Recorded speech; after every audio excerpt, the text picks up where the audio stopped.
but you do have to pay attention to the little.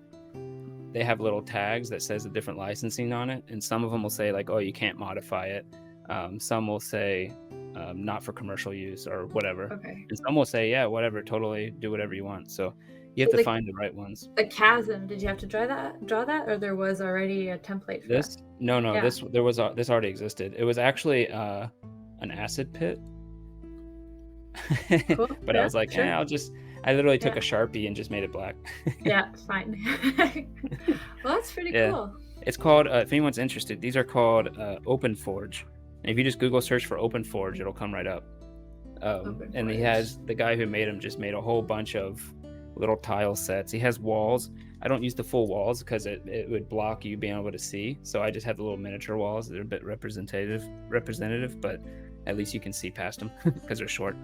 Cool. But yeah, it's all the stuff I printed is free. The only thing, like I said, I paid for is the initial payment to get like these type of structures, and even then you're just paying for like this one would be like the masonry set. I paid for it once and I can make a bunch of them. I don't know if I would be able to model this myself. I might be able to, but if you look closely, it actually has some decent texture on it and stuff. Wow. Yeah. So I don't think I would be able to do that myself. I'm not that good of a modeler. One thing maybe before we sign off with this set of videos, you said you could show us you had like a miniature that we hadn't taken off all its stuff. I was just kind of curious what that looked like. The funny thing is I actually tried printing it originally with the bad filament. It's called filament, by the way, the plastic you put into it. I tried using the bad filament that was destroyed by the moisture, and it ended up coming apart like this, which is pretty terrible.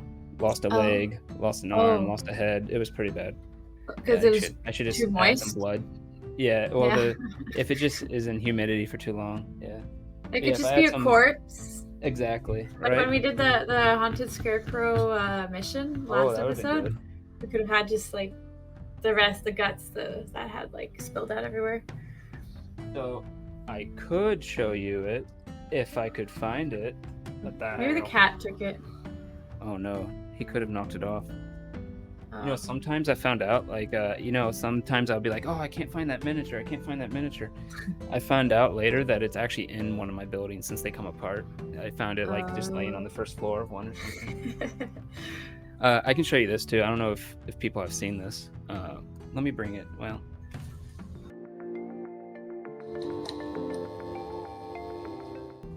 Whoa. Yeah, mama.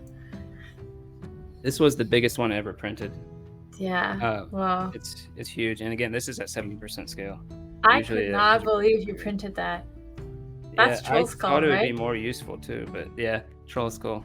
And it has like the different levels. I mean, you know what? If Greyhide gets his way, that place will probably be turned into some kind of tavern. Yeah. And there'll probably be a lot of. Oh, look! There's the old.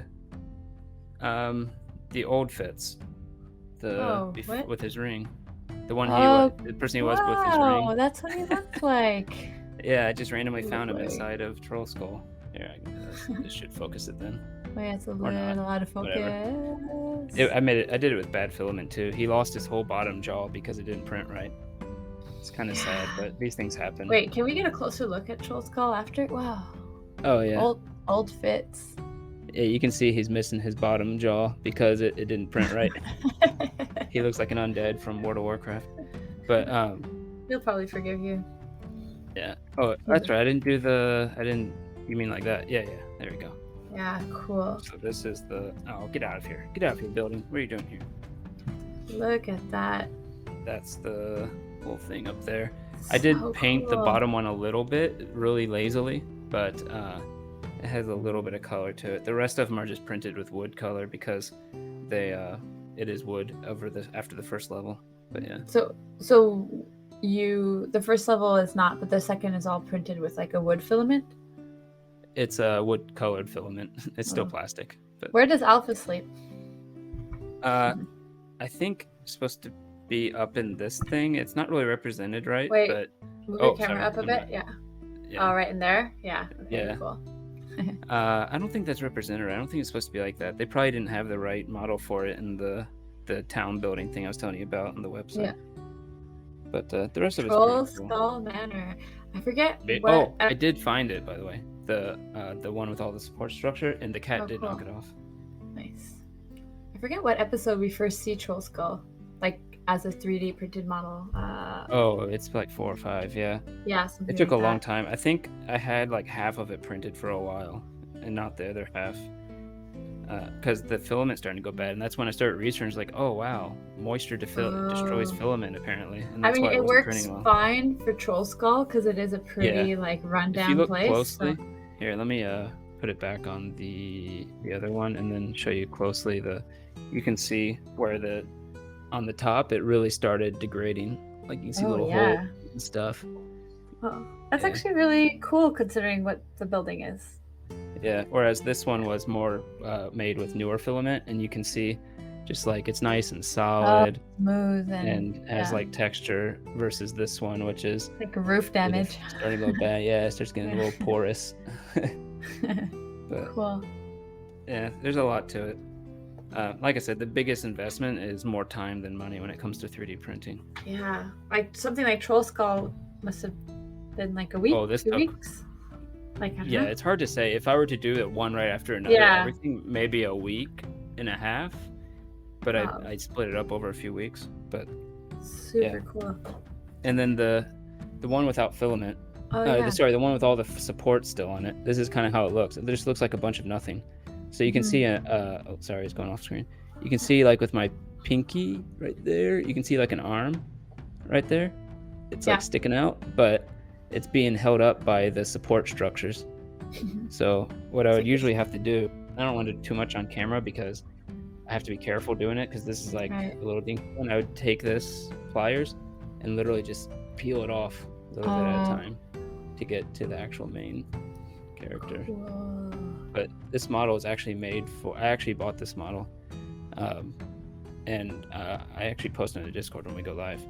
But the guy's really talented, but he sells them. This is like $5 for a few of these type of. What's his name again? I forget. Or his handle? No. I can tell you this company name.